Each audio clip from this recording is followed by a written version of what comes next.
Many students do not follow politics. Many students do not follow the presidential situation. Now, I would say let's get their head following the presidential situation, but then I would say, as you said, I said at one point, that we have to get them to know who their city council member is and their assembly member is.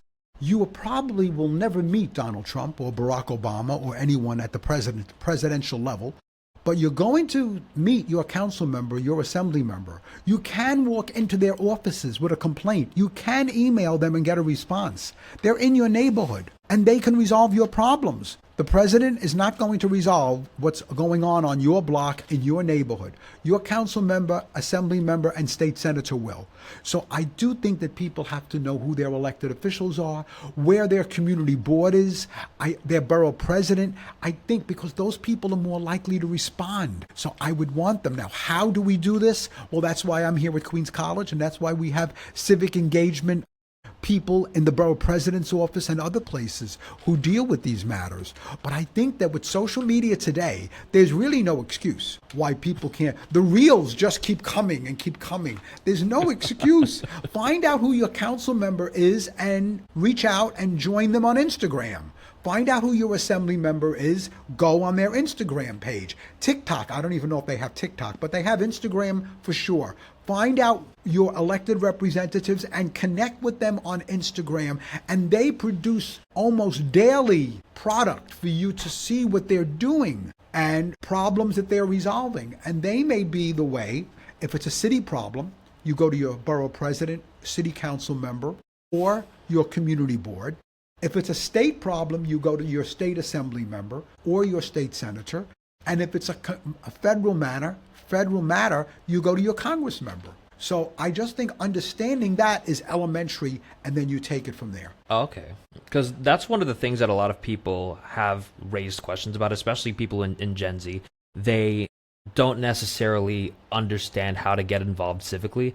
And when it comes time for their elections, many of the times they don't know who's on the ballot or how the whole process of government works, especially on a more local and statewide level. Many of them just end up voting president every 4 years, maybe. Well, I get people at Queens, my students and former students, Professor Vacca, I vote all the time. So I said, you do? When did you vote last? I voted for president. I said, that doesn't mean you vote all the time. That means you vote once every 4 years. And then I say, do you vote in primaries? What's a primary? Hello? A primary in New York City, 95% of the time, determines the winner in November because we are an overwhelmingly Democratic city. If you win the Democratic primary, you're the winner in November. So the primary is probably more important than voting in November. And then, of course, you cannot vote in the primary unless you're a registered member of the party.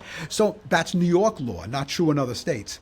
But this is what I educate students about. So you have to understand ground level basics about how to get involved and how to be engaged, how to be knowledgeable, and how to have input into what government does. Speaking of primaries, I remember I saw on X from Andrew Yang. He proposed that we should have open primaries like many other states do, and that it should be an attempt to, I guess what he calls, to moderate the electorate for people who are going into these primaries, because like you said, this is a very overwhelmingly Democratic city, and all of these primaries largely dictate who's going to be your next elected official. And there's going to be a lot of Republicans and conservatives who are coping in the background, but Yes. but they have to face the facts. But if a lot of people have been proposing that we should have open primaries for come primary day. What's your, I guess, thoughts on that, and can that be implemented, I guess, on a state level or local level, Well, for a I city? don't be considered on a state level unless the state legislature and the governor want that to happen, which they traditionally have not. Whether they're right or wrong is another question. There is a proposal that may be on the ballot for city residents to decide. You know, the reality here is that independent voters are voters who are not registered independent. They're not enrolled. So if you're not enrolled, you're considered to be independent. You're not in either party, or you're not in any party.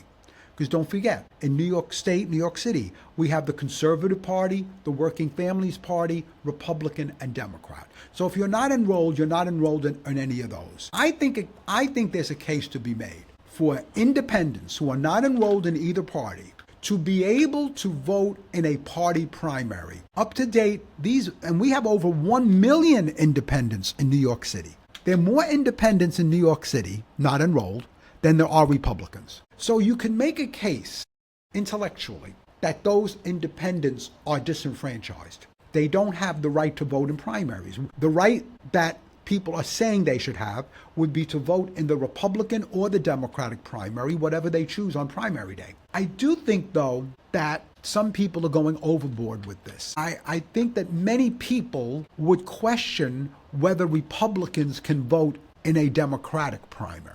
I think that that would not be something that many people would favor. Republicans have a party.